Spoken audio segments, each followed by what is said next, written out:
Hello साथियों, नमस्कार। मैं गोपाल और मैं अपने यूट्यूब चैनल डेली प्रैक्टिस में एक बार फिर से आप सबों का स्वागत करता हूं। आइए आज हम लोग जानते हैं सामान्य हिंदी, और सामान्य हिंदी के अंतर्गत सर्वनाम का अध्ययन करेंगे। तो चलिए देर न करते हुए शुरू करते हैं हम लोग आज की क्लास। तो सर्वनाम किसे कहते हैं, पहले हम लोग इसको जानेंगे। सर्वनाम संज्ञा के बदले प्रयुक्त होने वाले शब्द हैं। ठीक है, जैसे जैसे राम स्कूल जाता है, वह देर से पहुंचता है, तो राम के बदले जो शब्द वह प्रयोग आया, ये वह जो है सर्वनाम हो गया। वह क्या हो गया? सर्वनाम। तो चलिए इसको हम लोग विस्तृत रूप से जानने का प्रयास करते हैं। ठीक है, देखिए, वाक्य में जिस शब्द का प्रयोग संज्ञा के स्थान पर होता है वह सर्वनाम कहलाता है। जैसे मैं, आप, वह, उसका आदि। ठीक है, अब यहाँ पे हम लोग कुछ उदाहरण देखते हैं, उससे पता चल जाएगा। जैसे जनरली यदि हम लिखेंगे कि सौम्या 7वीं कक्षा में पढ़ती है, सौम्या के भाई का नाम सुगंध है, सौम्या की माँ अध्यापिका है, सौम्या की सहेली का नाम काव्या है, सौम्या विनम्र है। तो ऐसी स्थिति में बार बार सौम्या सौम्या सौम्या जो उच्चारण किया गया है यह गलत है। ठीक है, इसको सही से उच्चारित करने के लिए या सही से सेंटेंस को बनाने के लिए हम लोग जो है सर्वनाम शब्दों का प्रयोग करते हैं। जैसे यहाँ पे देखिए, सौम्या 7वीं कक्षा में पढ़ती है, उसके भाई का नाम सुगंध है, उसकी माँ अध्यापिका है, उसकी सहेली का नाम काव्या है, वह विनम्र है। तो यहाँ पे देखिए बार बार सौम्या की जगह पे है ना, यहाँ क्या आया है? उसके भाई का नाम। यहाँ पे उसके हो गया प्रयोग, ये उसके जो है यह सर्वनाम है। उसकी माँ अध्यापिका है, यहाँ पे उसकी वाला जो शब्द आया है यह सर्वनाम है। उसकी सहेली का नाम काव्या है, यहाँ पे देखिए उसकी जो शब्द है वह सर्वनाम है, और वह विनम्र है, यहाँ पे जो वह शब्द आया है वह सर्वनाम है। ठीक है, तो वाक्यों को शुद्ध करने के लिए भी या बार बार किसी का नाम की जगह पे हम लोग सर्वनाम का प्रयोग करते हैं, इसीलिए इसको नाम कहा गया है सर्वनाम, है ना। सभी का अलग अलग नाम, जैसे उसके भाई का नाम सुगंध है, उसकी माँ अध्यापिका है, या जगह जगह पे जो है सर्वनाम का प्रयोग किया गया है। ठीक है, चलिए आगे देखते हैं। सर्वनाम के भेद। सर्वनाम के मुख्यतः 6 भेद होते हैं। कौन कौन से भेद होते हैं? 6 भेद। तो पहला है पुरुषवाचक सर्वनाम, दूसरा है निश्चयवाचक सर्वनाम, है ना, तीसरा है अनिश्चयवाचक सर्वनाम, चौथा है प्रश्नवाचक सर्वनाम, पांचवा है संबंधवाचक सर्वनाम, और छठा है निजवाचक सर्वनाम। ठीक है, तो ये सर्वनाम के मुख्यतः 6 भेद होते हैं। सबसे पहले हम लोग जानेंगे पुरुषवाचक सर्वनाम, यानी पुरुषवाचक सर्वनाम क्या है। ठीक है, कहता है वक्ता। वक्ता यानी बोलने वाला, श्रोता, श्रोता यानी सुनने वाला, और अन्य व्यक्ति यानी जिसके बारे में ये दोनों बात करते हैं, वक्ता और श्रोता। ठीक है, जिसके बारे में बात की जा रही है उसको बोलते हैं अन्य व्यक्ति। तो इन सब के लिए जो है जिन सर्वनामों का प्रयोग किया जाता है उन्हें पुरुषवाचक सर्वनाम कहते हैं। जैसे जैसे मैं, हम, तुम, वह, वे, उनका आदि। ठीक है, अब इस सर्वनाम के भी 3 भेद होते हैं। कितने भेद होते हैं? 3 भेद। कौन कौन से? पहला है उत्तम पुरुष, यानी उत्तम पुरुषवाचक सर्वनाम।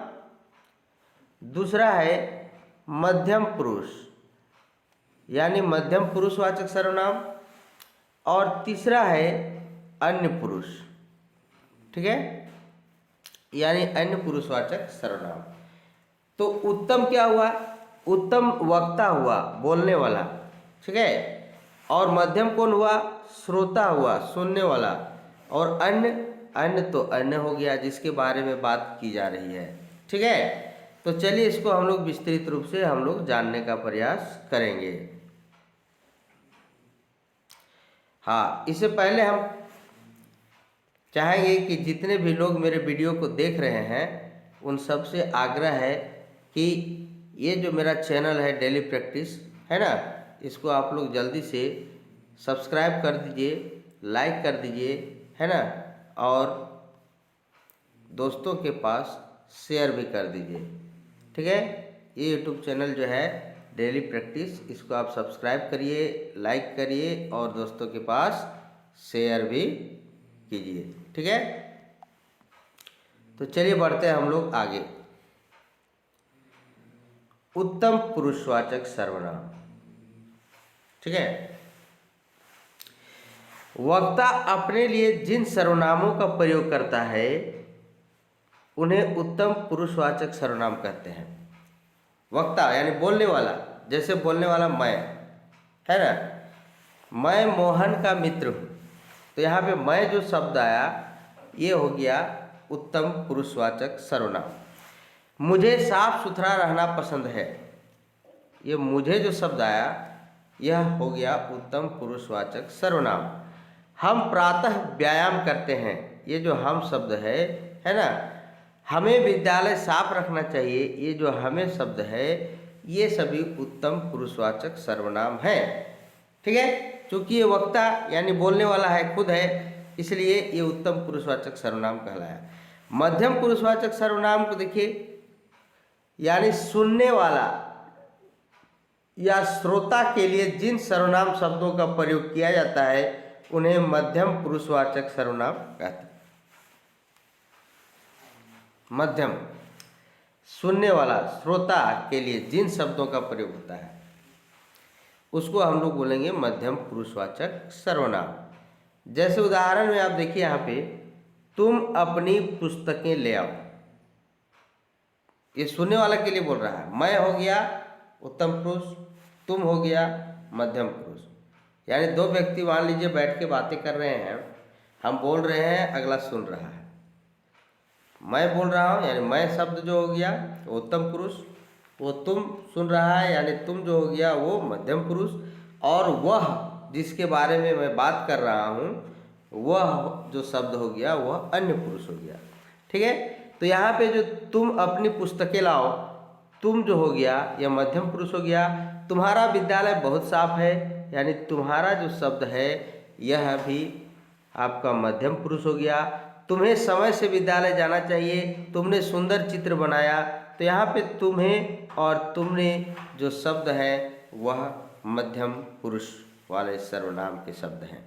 ठीक है, चलिए आगे बढ़ते हैं, हम लोग देखते हैं अन्य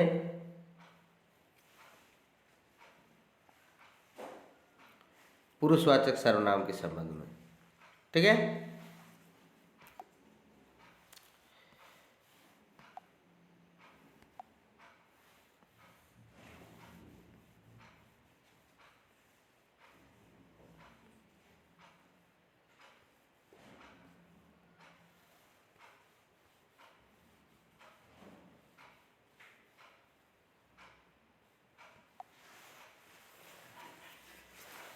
कहता है वक्ता और श्रोता अपने अतिरिक्त अन्य व्यक्ति के लिए जिस सर्वनाम का प्रयोग करते हैं उसे अन्य पुरुषवाचक सर्वनाम कहते हैं।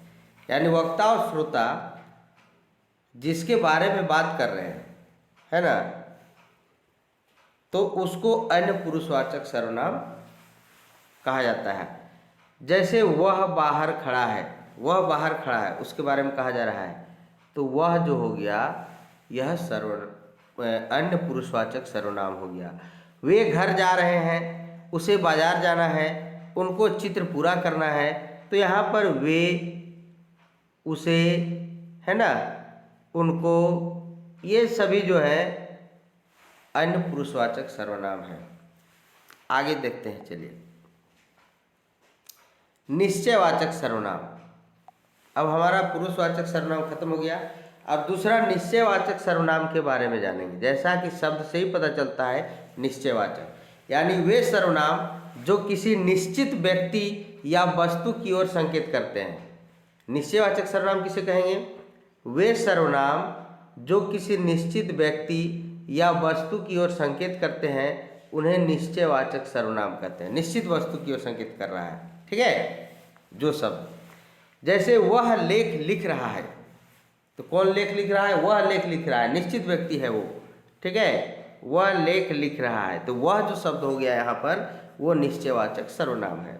वे काम पर जा चुके हैं, जो लोग काम पर जा चुके हैं ना वो निश्चित व्यक्ति हैं, कहाँ वही लोग काम पर जा चुके हैं, तो वे जो शब्द यहाँ है यह निश्चयवाचक सर्वनाम है। आप इस विद्यालय के प्रवक्ता हैं, यह तुम्हारी पुस्तक है, तो यहाँ पे आप हो गया, यह हो गया, ये निश्चयवाचक सर्वनाम है, ठीक है। चलिए नेक्स्ट देखते हैं, तीसरा नंबर अनिश्चयवाचक सर्वनाम। ये भी नाम से स्पष्ट है कि इसमें किसी निश्चित व्यक्ति या वस्तु का संकेत नहीं हो रहा है, यानी वे सर्वनाम जो किसी निश्चित व्यक्ति या वस्तु की ओर संकेत नहीं करते हैं उन्हें अनिश्चयवाचक सर्वनाम कहते हैं। जैसे यहाँ पे देखिए, कोई दरवाजे पर खड़ा है, कोई दरवाजे पर खड़ा है, अब ये निश्चित नहीं है कौन खड़ा है, कोई कह रहा है, ठीक है, तो यहाँ पे अनिश्चयवाचक सर्वनाम हो गया कोई।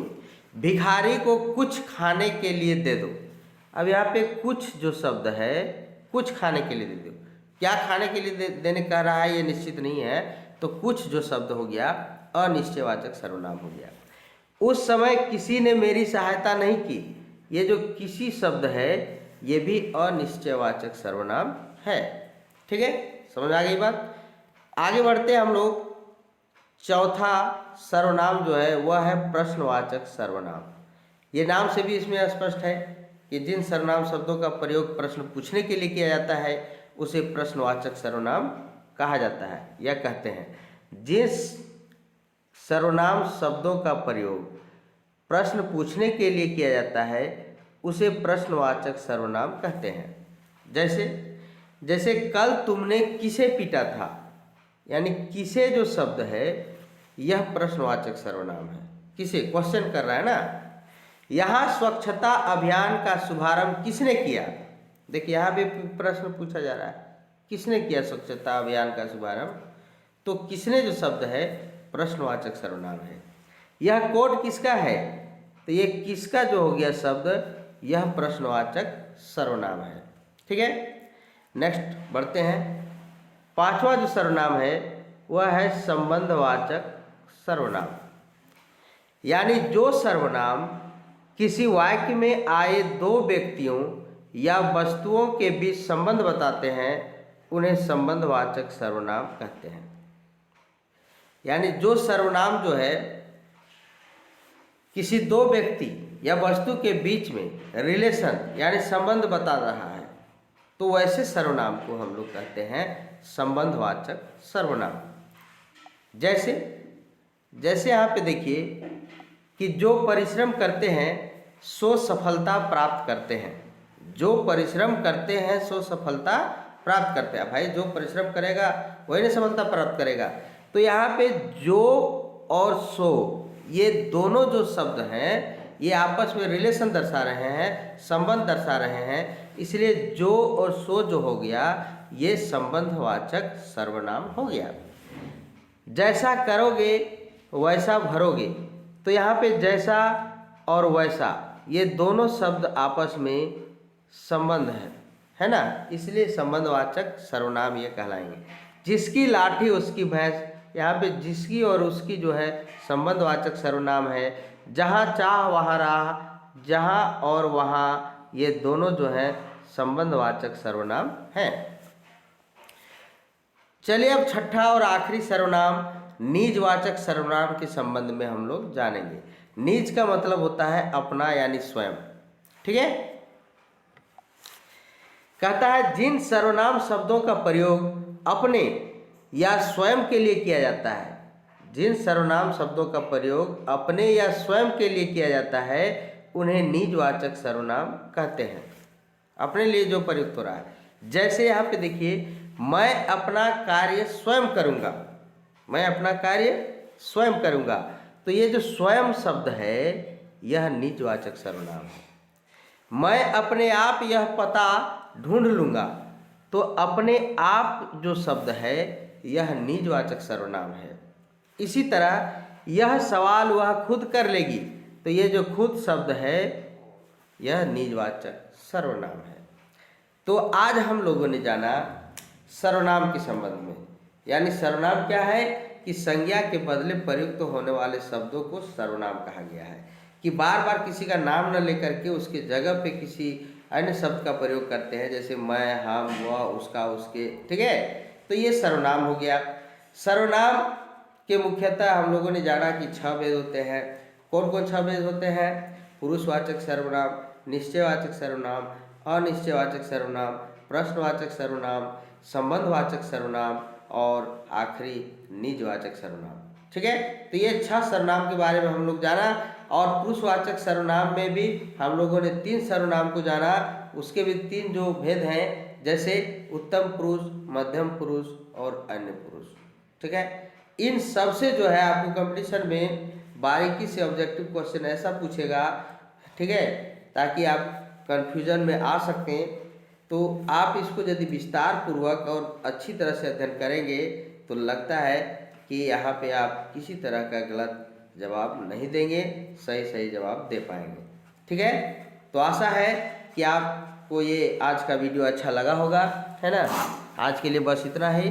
धन्यवाद दोस्तों, मिलते हैं अगले क्लास में, है ना, अगले दिन अगले वीडियो के साथ। आज दीजिए विदा, धन्यवाद।